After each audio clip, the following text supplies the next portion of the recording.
Vaxtınız xeyir olsun, əziz Təhsil TV izləyiciləri. Təhsil TV podkastı yenə sizinlədir. Bugünkü qonağımız isə Uşaqların Müdafiəsi İdarəsinin psixoloqu Arzu Hüseynzadədir. Xoş gəlmisiniz Arzu xanım. Xoş gördüm, təşəkkür edirəm. Arzu xanım, mən istəyərdim ki, elə ilk olaraq buradan başlayaq ki, siz daim olaraq məktəblilərlə çalışırsınız, məktəblərə gedirsiniz. Bugün hazırda məktəblilər arasında ən çox müşahidə olunan problemlər nələrdir? Ən çox deyə bilərdim ki, bullying hallarına çox rast gəlinir. Bu yayğın bir şəkildədir. Əlbəttə biz bunlar üzərinə işləyirik. Həm məktəbin psixoloqları, həm də bizlər eyni zamanda bunlar üzərinə işləyirik. Lakin mən deyərdim ki, ailə daxili olan problemlər də eyni zamanda məktəbə yansıya və özlüyündə digər psixoloji problemləri ortaya çıxarda bilir. Bu zaman valideynlər diqqətli olmalıdır. Uşaqların ev daxilində və eyni zamanda məktəbdə nəticələrinin hansı şəkildə olduğunu bir qədər diqqətli olmalıdırlar ki, uşaqların davranışlarında əvvəlkindən fərqli olaraq nə kimi əlamətlər var. Bəzən aktiv uşaqda sakitlik və yaxud da özünə qapanıqlıq halları özünü göstərə bilər. Bunların hər biri əslində bir əlamətdir ki, biz deyə bilərik ki, o uşaqda hansısa bir hal baş verir. Ancaq diqqətli olmalı olduğumuz bir məqam daha var. Nə barəsində? Xarakter tipi ilə bir problemi biz fərqləndirməyi bacarmalıyıq. Ola bilər ki, bu sadəcə olaraq uşağın xarakter tipidir ki, o sakit tip bir uşaqdır. Buna əsasən mən deyirəm zaten ki, əvvəlki vəziyyəti ilə indiki vəziyyətini biz müqayisəli bir şəkildə ələ alaraq o əlamətləri dəyərləndirməliyik ki, bu bir problemdir, yoxsa normal hal. Aha. Dediniz ki, uşaqlarda ən çox bullying halları müşahidə olunur. Bəzən uşaqlar, bəzən yox, məncə çox vaxt uşaqlar bullyingə məruz qaldıqlarını gizlədirlər. Bəs buna səbəb nədir və necə bilsin ki, məsələn, valideyn olsun, müəllim olsun ki, bu uşaq bullyingə məruz qalır? Bullyingin bir çox növü var və indiki dövrdə texnologiyanın inkişaf etməsini nəzərə alaraqdan bu daha yayğındır. Çünki sosial medialar üzərindən və daha geniş bir çərçivədə onlar bullyingə məruz qala bilirlər. Niyə gizlədirlər sualına cavabımı isə cinsiyyət fərqlərini ortaya qoyaraq deyəcəm ki, burada mədəniyyətimiz rol oynayır. Hansı ki, oğlan uşaqlarında əgər mən bunu paylaşsam, digər oğlan uşaqları tərəfindən təcrid oluna bilərəm düşüncəsi var. Burada ailə baskısı deyil də tamamilə uşaqların öz arasında qurmuş olduğu bir baskı psixologiyasına əsasən deməyə bəzən tərcih etmirlər. Amma əlbəttə bu da ola bilər ki, birdən mən bu məlumatı paylaşaram, valideynlərim məni başa düşməz və yaxud da uşaqlar məni istəməz və yaxud da anlaşılmaram və yaxud da bu ola bilər ki, bu uşağa görə bir problemdir, ancaq evdə bunu paylaşdıqda və yaxud da məktəb mühitində burada nə var ki? Ciddiyə alınmır. Bəli, sadələşdirilə bilinir uşağın geri dönüşləri. Amma deyərdim ki, zaman keçdikcə artıq valideynlərə də aparılan maarifləndirici təlimlər, həmçinin məktəb mühitində onların bu mövzuda daha da şuurlu olmalarına səbəb olur və tez anlaşıla bilinir ki, ortada bir bullying vəziyyəti var, yoxsa yox və həmən müdaxilə edilir və uşağın psixologiyasına zərər vermədən. Bəs valideynlər necə bilsinlər bunu, necə müşahidə eləsinlər övladlarında, hansı hərəkətlərindən? Daha çox görsənən budur ki, uşaqlar artıq sinifə daxil olmaq istəmir. Məktəbə getmək istəmirlər. Əgər uzun müddətli davam edirsə, amma belə bir vəziyyət var da, misal üçün deyək ki, hansısa fiziki, sosial, şifahi bir şəkildə bullying halı varsa, bullying dediyimiz şey zaten uzun müddətli bir şəkildə davamlıdırsa əgər bu bullying sayılır və uzun müddətli bir baskı halı varsa, zaten bu getdikcə insanın psixologiyasına mənfi təsir göstərir ki, valideynin, yəni gərək o qədər uşaq üzərindən nəzarəti olmayan bir valideyn olsun ki, bunu fərq etməsin ki, o uşaqda nəsə bir dəyişkənlik var. Çünki illa ya uşaq məktəbə getmək istəməyəcək, ya qiymətlərində aşağı nəticələr olacaq, ya o otağından çıxmaq istəməyəcək, ya artıq daha az ünsiyyətçil olacaq, ya illa ki, hansısa bir əlamət bunu göstərəcək ki, nəsə baş verir. Yəni Arzu xanım, buradan belə yola çıxıb deyə bilərik ki, əgər bir uşaq mən məktəbə getmək istəmirəm deyirsə, bu sadəcə tənbəllik əlaməti deyil. Mütləq bir şəkildə deyil. Bugün valideynlərimiz uşaqlarının, məktəbli valideynlər ən çox da hansı səhvləri eləyirlər ki, uşaqlar valideynlərinə nələrsə demirlər, gizlədirlər və yaxud da ki, olsun elə pedaqoji olaraq heyətdən müəllimlər olsun, onlardan da nələrsə gizlədirlər, qorxurlar gedib deməyə müəllimlərinə və yaxud valideynlərinə ki, tutaq ki, mənim başıma bu hadisə gəlib, mənə bu baskılar olur, niyə demirlər? Müəllim çoxdur, valideyn isə təkdir, belə deyərdim. Ona görə bu sualı iki istiqamətə dəyərləndirmək istəyirəm. Valideynlə niyə paylaşmaya bilər? Çünki əgər valideyn zaten uşağı digər uşaqlarla, xalqın uşağı bilinci altında dəyərləndirirsə, bu zaman uşaq o qəlibdən çıxmaq istəməyəcək. Zaten çünki uşaq rol oynayır ki, valideynin sevimli evladı olsun. Və hansısa başına gələn bir problemi bəhs etmək uşaq üçün əslində valideynin artıq sevmədiyi bir uşağı olma ehtimalı deməkdir. Çünki bəlirli bir yaş aralıqları var ki, uşağın konkret bir yaddaşı və yaxud da qavraması olmur. Daha çox məcazi yönümlü bir qavramaya sahib olurlar ki, hətta onlar heç duyğularını belə ifadə edə bilmirlər. Nə hiss etdiklərini belə anlamırlar. Bu yaşın gətirmiş olduğu normal bir gedişatdır əslində. Müəllimlər cəhətdən isə desəm, çox müəllim sayıları var. İbtidai sinifin üstün nəzərdə tuturam və belə deyim də 10 müəllim və yaxud da 5 müəllim varsa, illa uşağın orada güvən bağı qurduğu bir müəllim olur. Və uşaq bunu kimlənsə paylaşır. 90% uşaqlar üçün bunu deyirəm. Ya müəllimlə, ya şagirdlərdən kimlənsə, ya da valideynlə sağlam bir münasibət varsa paylaşa bilir. Bəs paylaşmadıqda nələr baş verir? Paylaşmadıqda artıq bu hal getdikcə problem bir istiqamətdə idisə, çox istiqamətli olmağa başlayır, daha da şiddətlənir və nəticə etibarilə ya məktəb mühitində, ya ailə mühitində bu məsələ ortaya çıxır. Yenə də həll olunur əlbəttə, amma çox qəliz hallar alır. Yəni daha da şiddətlənir də, yəni daha asan bir şey, daha mürəkkəb bir şeyə dönüşür. Arzu xanım, bayaq vurğuladınız ki, valideynlər uşaqlarını xalqın uşağı deyimi adı altında da böyüdürlər. Bir də deyirlər ki, mən sənin yaşında olanda uşaqların, bəlkə də uşaqlarının, övladlarının potensialına baxmadan onlardan çox böyük gözləntilər qoyurlar və onları sanki biraz yetərsiz hiss elətdirirlər. Baxın, bunlar nələrə yol açır uşaqlarda? Ümumiyyətlə, valideynlərə bununla bağlı nələri deməlisiniz? Bu çox dərin bir məsələdir. İstəyir qız uşaqlarında, istəyir oğlan uşaqlarında. Çünki iləriki yaş dönəmlərində, hətta bizim özümüzdə belə deyərdim, yetişkin halımızda belə, hansı ki bizim valideynlərimizin yaş kateqoriyası ilə indiki uşaqların valideynlərin yaş kateqoriyası bir-birindən fərqlənir. Nəsil fərqləri? Nəsil fərqləri var. Amma buna baxmayaraq, psixoloji cəhətdən bir yetişkin olaraq belə bizə təsirləri çox dərin və travmatikdir. Və biz çalışırıq çox güclü görsənməyə, biz çalışırıq mükəmməli olmağa, daima işləyirik, uğura çatmağa çalışırıq, amma heç sorğulamırıq belə ki, həqiqətən mənim çatmaq istədiyim uğur budur. Əslində biz bizim üçün oluşdurulan bir qəlibi ayaq uydurmağa çalışırıq və bu bizi çox yorur, həddindən artıq. İndi gələndə isə o sizin sualınıza uşaq nə öz istədiyini bilir ki, o nə istəyir. Bu dəqiqə uşaqlara soruşsanız, oğlanlar polis, qızlar isə həkim. Bu mən uşaq olduqda da bu şəkildə idi də, yəni bu suallar. Amma indi mən deyərdim ki, əvvəlkindən fərqli olaraq uşaqlar bir qədər daha çox yönəlir ki, bəs mən nə olmaq istəyirəm, kim olmaq istəyirəm, hansı sahədə özümü inkişaf etdirmək istəyirəm. Ya bu məqam əsasdır, çünki o müqayisələr, hansısa bir qəlibə uyğunlaşdırılmağa çalışması uşağın öz istəyindən uzaqlaşmasına və daima özünün yetərsiz hiss etməsinə səbəb olur. Hətta bununla da qalmır, o inancları da formalaşdırır. Arzu xanım, bir də diskriminasiya məsələsi var. Bu, mən də müşahidə eləmişəm. Özüm də məktəbdə oxuduğum dövrdə, indi də eşidirəm. Düzdür, ən çox bu ayrı seçkiliyi oğlan-qız arasında valideynlər eləyir. Amma məktəbdə eləyən müəllimlər də var bunu. Ümumiyyətlə, bu ayrı seçkilik nəyə yol açır uşaqlar arasında? Məsələn, ana var, ata var, oğlunu daha üstün tutur və yaxud da qızını daha üstün tutur. Bu fərqli ola bilər. Ümumiyyətlə, bu hansı psixoloji məsələlərə, problemlərə yol aça bilər?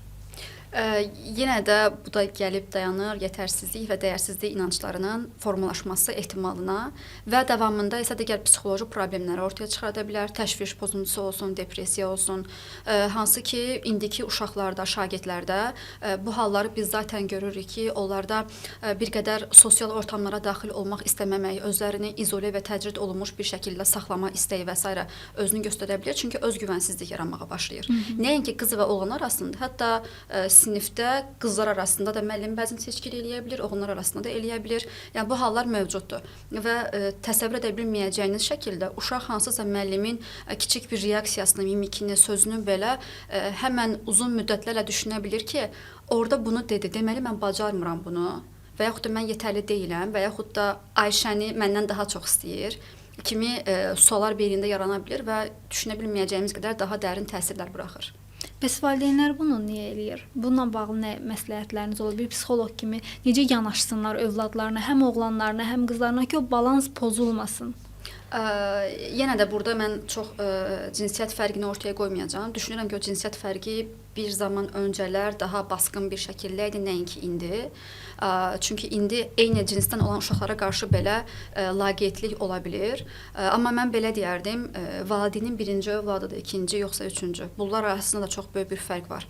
Birinci uşaqda o ilk valideynlik təcrübəsini yaşayır və belə olduğu halda ona olan davranış şəkilləri digərləri ilə eyni olmur və uşaqların da xarakter tipi bir-birindən fərqlidir. Ola bilər ki, ilk uşaq daha istiqanlı ola bilər, özü valideynə qaynıb qarışa bilər, amma ikinci uşaq daha soyuqqanlı ola bilər. Yəni bu zaman valideyn nə qədər sevgi versə də, onların qavrayışı da fərqlidir həmçinin. Aha. İkisinə də eyni cür davransın. Biri deyə bilər ki, məni çox istəyir, o biri deyə bilər ki, mənim valideynim mənə qarşı çox laqeyd idi. Bəs valideyn nə edə bilər bu istiqamətdə? Uşağa bildikləri sevgini yox, onların gözlədiyi sevgiyi və dəyəri verməlidirlər. Tanımalıdır övladını. Yəni onlara misal üçün çoxlu hədiyyələr ala bilər və yaxud da çox gözəl sözlər deyə bilər, amma uşağın sevgi dili bu deyil. O sadəcə olaraq qucaqlanmaq istəyir bəlkə. Anlayın ki, hansı uşağınız nə istəyir sizdən və bəlkə bunun üçün daha az efor sərf edəcəksiniz. O qədər də böyük bir nələrsə ortaya qoymağınıza heç ehtiyac yoxdur bəlkə də. Bəzən kiçik addımlar uşağın ürəyinə toxunma nöqtəsi ola bilər. Bayaq vurguladınız ki, indiki uşaqların çoxunda müşahidə olunur asosiallıq, özünü təcrid etmə. Bu asosiallıq nədən yaranır? Daha çox hansı səbəblər var və bunu necə həll etmək olar ki, uşaqlar tamam onların oyun asılılığı ola bilər, telefon asılılığı ola bilər. Bəzən valideyn bəlkə o telefonu, o oyunu oynamasını onun əlindən alır və bu ortamı daha da gərginləşdirir. Yəni neynəsinlər? Necə həll olunsun bu problemləri necə eləsinlər? Bəlkə də məktəbdə dərsdə oturur uşaq, amma ağlı telefondakı oyunda. Artıq asılılığa dönüşdürsə əgər. Belədir ki, birinci olaraq, misal üçün deyək, müqayisə varsa digər uşaqlar arasında bu övlad ilə və yaxud da tam olaraq uşaq öz duyğularının anlaşıldığını hiss etmirsə, yavaş-yavaş zaten sosiallıqdan uzaqlaşmağa başlayır. Başladıqdan sonra, yəni uşaq da axı istər-istəməz nəsə aktivlik axtarır da, nəyəsə istiqamətlənməyə başlayır. Və indiki dövrdə ən əlçatan isə telefonlardır, oyunlardır, videolardır və s. Bunlara yönəlir. Və orada oyunları da deyə bilərik ki, ünsiyyət üzərinə duran oyunlar indi çox yayğındır və uşaq bir qədər orada arxa planda özünü var olduğunu görməyə başlayır. Ya oyunda uğur qazanaraq, ya da digər sosial ortamda, virtual aləmdə digər insanlarla əlaqə yaratdıqca və bir qədər özünün var olduğunu hiss etdikcə. Və bu olduqca o onda qüvvətlənir. Yəni reallıqdan qopur və sosial virtual aləmə daha çox yönəlməyə başlayır. Qopdu reallıqdan. Və burada qaldı. Və valideynlər sonra nə edir? Bu hissəni görür və telefonu əlindən alır. Amma telefon nəyinsə nəticəsi deyil, əlamətidir.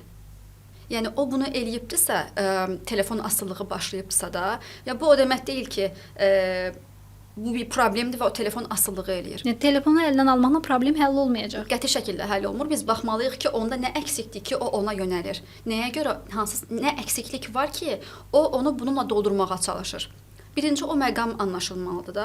Valideyn bəs nə etməlidir? Uşağın ağlayanda telefonu əlinə vermək yox, ağlayanda hansısa hədiyyə almaq yox. Ümumiyyətlə onu anlaşıldığını hiss etdirmək lazımdır ki, hal-hazırda nə hiss eləyirsən? Nə baş verdi? Biz bunun üçün nə eləyə bilərik? Sadəcə olaraq tamam, valideyn bir yetişkindir. Amma uşağı birbaşa olaraq özü istiqamətləndirməsi deyil də, səncə bunun üçün biz nə edə bilərik deməsi. Uşağın fikrini önəmsəndiyini göstərməkdir bu əslində. Əsas rol da burada valideyndir. İndi buradan digər sualınıza toxunacağam ki, necə olur ki, bəs uşaq valideynə demək istəmir də? Aha. Əgər ki, valideynlə uşaq arasında bu sağlam münasibət yaranmış olsa, uşaq həqiqətən qınanılmadığını, mühakimə edilməyəcəyini bilsə, ən pik nöqtədə olan bir problemi belə gəlib valideyninə çox cəsarətli bir şəkildə deyə bilər.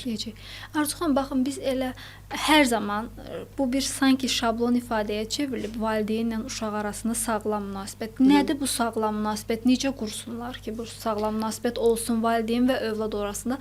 Və bu sadəcə ana və övlad yox da, həm ata ilə övlad, həm anası ilə qurduğu bağ necə olsun? Yenə də burada mədəniyyət rol oynayır. Hansı ki, qadının rolu necə olmalıdır ana olaraq, kişinin rolu necə olmalıdır bir ata olaraq. Mütləq bir şəkildə ana və atanın dedikləri və tələb etdikləri üst-üstə düşməlidir. Əksi təqdirdə hətta uşağa davranış pozuntusu belə ortaya çıxa bilər. Yəni bir-birlərini təkzib etməməlidirlər. Kəsinliklə, yəni mütləq bir şəkildə. Əksi təqdirdə ana deyəcək, məsəl üçün telefon sənə 1 saat olar, ata deyəcək ki, eybi yox, sən istədiyin qədər məşğul ola bilərsən. Fikir çatışmaları və uşaq hansı istiqaməti yönələcəyini belə kəstirə bilməyəcək bu şəkildə. Birinci fikir ortaqlığı olmalıdır. Bu da o deməkdir ki, ata-ana arasında birinci sağlam bir münasibət olmalıdır. İkinci istiqamətdə isə valideyn uşağı cəsarətləndirməlidir. Yeri gələndə ona kiçik vəzifələr verməlidir, addımlı bir şəkildə və hər bacardığı kiçik addımda onu mükafatlandırmalıdır. Bu hansısa bir söz ola bilər, hansısa bir anası gözəl bir yemək bişirə bilər və yaxud da atası bəlkə maşını mindirib bir tur etdirə bilər birlikdə. Yəni böyük şey axtarmağa ehtiyac yoxdur. Onun zövqüncə olan nəsə olsun. Və eyni zamanda evə gəldikdən sonra bir ailə ortamında birlikdə toplana bilmək, yeri gələnə sadəcə uşağı dinləmək yox. Danış görək bu gün oldu, nə oldu yox. Atası misal üçün öz işindən hansı bir problemi uşağa izah eləyə bilər ki, bu gün belə bir şey olmuşdu, mən özümü belə hiss elədim. Yəni biz uşaqdan empatiya gözləyirik və yaxud da mərhəmət gözləyirik, amma bunu gözləyiriksə biz özümüz göstərməliyik. Uşaq çünki ən çox gördüyünü götürür bu yaş dövrlərində, hansı ki məktəb yaş dövrlərində. Biz özümüz onlara rol model olmalıyıq əslində. Sualınızı belə cavablandırardım. Təşəkkür edirəm Arzu xanım. Məktəblərdə uşaqların bilikləri qiymətləndirilir. Amma valideynlər bəzən bu biliklərin qiymətləndirilməsi zamanı elə reaksiya verir ki, uşaqlar artıq biliklərinin qiymətləndirilməsi deyil də, sanki o qiymətlər onların şəxsiyyətinin qiymətləndirilməsi kimi düşünürlər və burada yenə yetərsizlik ön plana çıxır. Bu qiymətləndirmə məsələlərinə valideynlərin ona bugün sən 3 aldın, niyə 3 almısan? Sanki o tutaq ki, riyaziyyatdan bir məsələni bilməsi kimi deyil də, bu uşaq elə üçlük bir şəxsiyyətmiş kimi davranırlar. Mən istəyirdim bu məsələyə də toxunasınız ki, bunlar necə idarə olunsun? Həm müəllim tərəfindən, həm valideyn tərəfindən ki, sən bugün tutaq ki, bu qədər bilirdin, 3 aldın, sabah 5 ala bilərsən də, bu qlobal bir problem deyil. Bəli, əlbəttə. Xüsusilə 9 və 11-ci siniflərdə bu hallar daha şiddətli bir şəkildə özünü göstərir. Amma 11-lərdə biz görürük ki, 9-lara nisbətən daha qüvvətli bir şəkildə olur. Çünki artıq sona çatır. Eynən, 9-ların cavabı bu şəkildə olur məsəl üçün. Davamı var da, yəni qiymət bizim üçün o qədər də bir fərqlilik kəsb etmir. Amma halbuki 11-lər sizin demiş olduğunuz kimi bir şeyin nəticəsini göstərəcək və onların ən qorxduğu şeyin nə olduğunu soruşanda isə cavab hətta bu belə ola bilir ki, valideynim məni öldürər. Və yaxud da cavab bu da ola bilir ki, əlbəttə bu məcazi məna daşıyır. Və yaxud da cavab bu ola bilir ki, axı mənim üçün o qədər əziyyət sərf edirlər. Birdən mən onların əziyyətlərinin bəhrəsini verə bilmərəm. Bu şəkildə dəyərləndirə bilənlər də var. Eynən. Və biz bunun üçün maarifləndirici təlimlər də aparırıq həmçinin, həm valideynlərlə, həm sinif şagirdləri ilə və s. Lakin biz birinci olaraq bunu özümüz bilməliyik ki, bu qiymətlər uşağın o anki dərsdən olan performansını göstərir. Bir nəticəni və yaxud onun bir şəxsiyyətinin dəyərini göstərmir. Və hər bir valideyn də belə deyil əlbəttə. Amma olanların özündə biz görürük ki, bu əslində öz həyatlarından gözləntilərini uşaqlara aşılamalarıdır. Çünki onların özləri üçün bu o mənanı göstərir. Çünki onlara görə uşaqların hansı nəticə alması toplumda bir valideyn olaraq özlərini var edə bilməsi deməkdir ki, mən yaxşı valideynəm və mənim uşağım bu nəticəni əldə edibdir.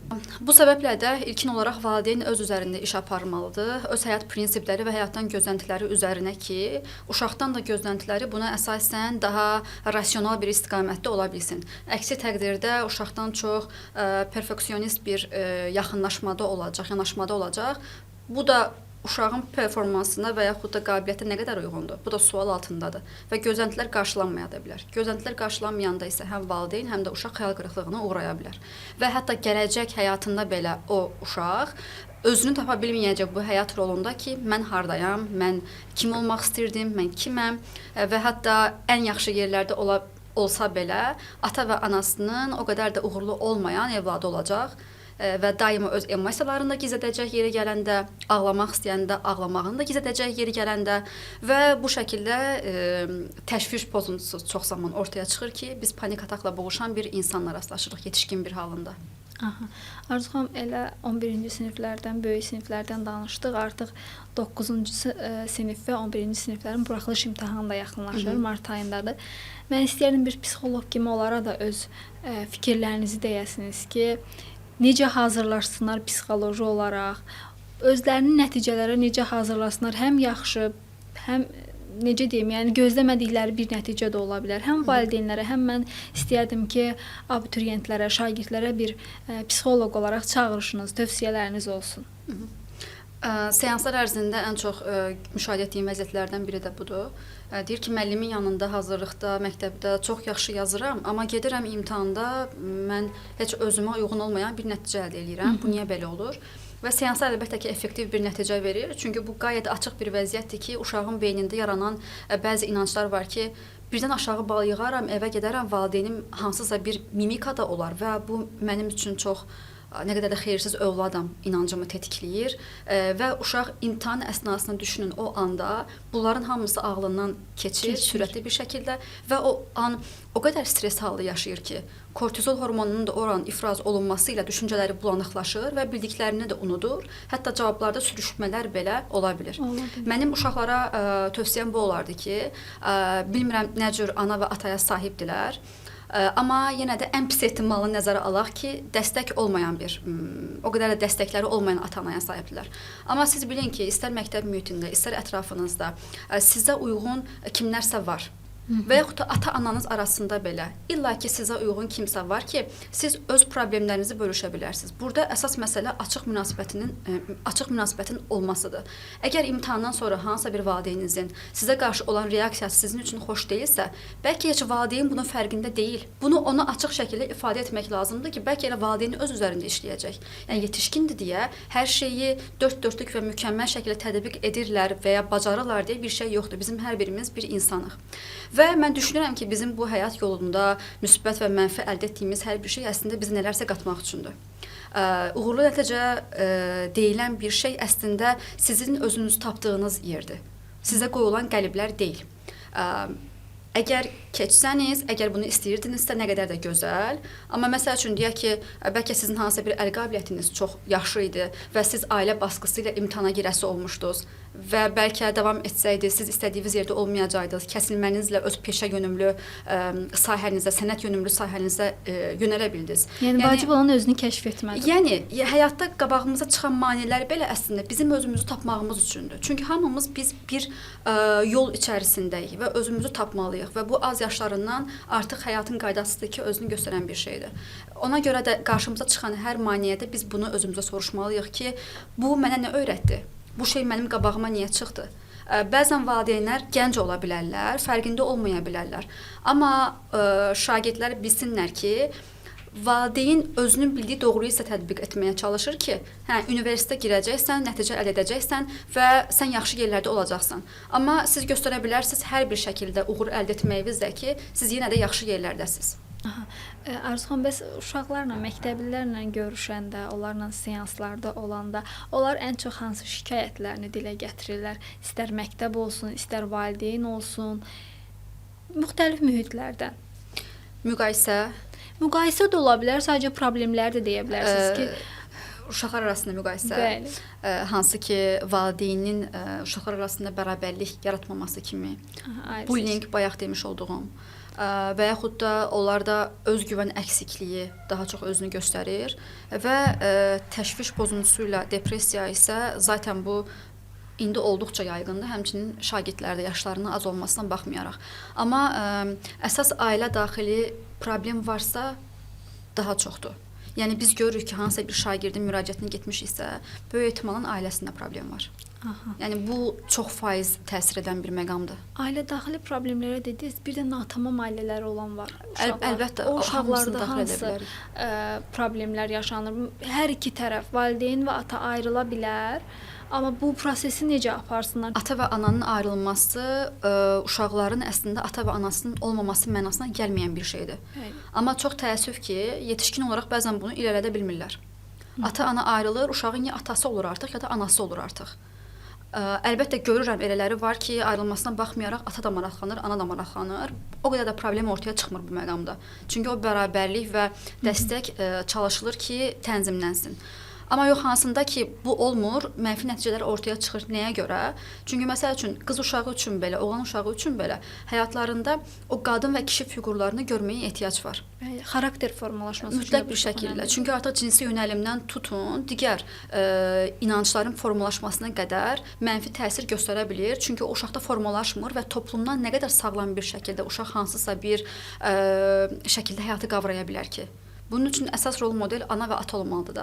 Arzu xanım, bir də uşaqların bir-birinə şiddət göstərməsi, ümumiyyətlə uşaqlara şiddət göstərilməsi məsələsi var ki, indi bilmirəm necədir, amma əvvəllər bunlar məktəblərdə daha çox müşahidə olunurdu. Mən istəyirdim bu məsələlərə də toxunaq ki, şiddət görən uşaqlar, valideyndən də şiddət görən uşaqlar var. Sizin seanslarında sizinlə görüşə gələn belə uşaqlar varmı? Əlbəttə bu müşahidə edilən bir haldır. Hətta elə bir uşaq var ki, valideynin tərbiyə metodu olaraq bu o qədər öyrənilmiş bir hala çevrilibdir ki, uşaq bunu normal olaraq qəbul edir. Aha. Və hətta misal üçün ola bilər ki, siz onda görərsiniz yanıq izi, amma uşaq bunu valideynin tərəfini tutaraq heç bir şikayəti olmadan ifadə eləyər ki, mən yanlış etmişəm və mənə bu edilməli idi. Yəni bu mənim haqqımdır, bu mənim cəzamdır, mən buna layiqəm. Artıq getdikcə insan bir vəziyyətə uzun müddət məruz qaldıqda, o onda olması gerəkən bir şey kimi qavranılmağa başlayır. Və əlbəttə ki, uşaqlar arasında çox vaxt davranış pozuntusuna əsaslanaraq bu fiziki şiddət və sair halları ola bilər.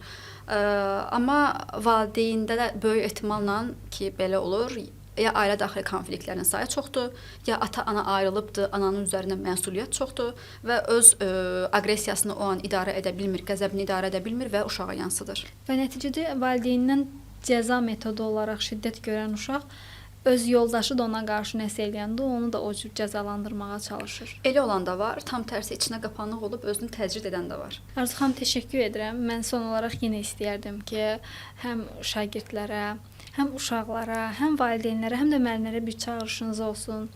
Onlara tövsiyələrinizi deyəsiniz ki, necə olsun ki, bu psixoloji problemlərdən uzaq qaçsınlar, yaranmasın, yaranıbsa da bunu artıq düzəltsinlər. Yəni hansı yaş kateqoriyasında olmağımızdan asılı olmayaraq, ilk öncəliklə biz özümüzü tanımalıyıq. Bir valideyn də olsaq, bir müəllim də olsaq, bir uşaq da olsaq. Belə olduğu halda bu insanlar arasındakı problemlərdə, savaşlarda, qəlb qırmalar da daha az olacaq deyə bilərik. Başa düşürəm, valideynlər üzərində də çox yük ola bilər, həm maddi olaraq, həm mənəvi olaraq, ailə daxili problemlər də ola bilər və s. Ancaq ki, biz hansısa bir reaksiyanı göstərəndə və birinci bunun fərqinə varmalıyıq ki, bu hadisəyə uyğun bir reaksiyadır, yoxsa yox. Və biz orada bir dəyişkənlik və uyğun olmayan nəsə fərq etdiyimiz anda bir durub düşünməliyik ki, bu reaksiya mənim uşağa verdiyim reaksiyadır, yoxsa nəyinsə məndə yaratdığı neqativi uşağa yansıtmağımdırmı? Birinci fərq etmək lazımdır, yəni fərqindəlik. Və sonrasında isə biz başlamalıyıq öz üzərimizdə işləməyə ki, mən necə ayıra bilərəm hər bir sahəni bir-birindən. Beləliklə həm özümüzdə daha az yük altında olacağıq. Çünki belə valideynlər də var. Uşağa hansısa bir reaksiya verir, sonra isə uzun müddəti bunun peşmançılığını yaşayır ki, mən niyə orada bu reaksiyanı verdim? Və əlbəttə nə zaman ki biz özümüz kifayət deyilik, psixoloqa müraciət etmək, bu da alınmırsa, dostlarınızla, tanışlarınızla, öz yaxın bildiklərinizlə bu məqamları paylaşmaq sizə müsbət təsir edə bilər və əlbəttə ki, bir sağlam həyat rutini qoymaq da mütləqdir. İstəyir fiziki fəaliyyətlər cəhətdən olsun, istəyir mental sağlamlığınıza təsir edə biləcək yanaşmalar cəhətdən olsun. Və zaten mən düşünürəm ki, yetişkinlər sağlam bir psixologiyada olsa, uşaqlar da sağlam psixologiyada olacaq. Çünki biri o birisinin ardıdır.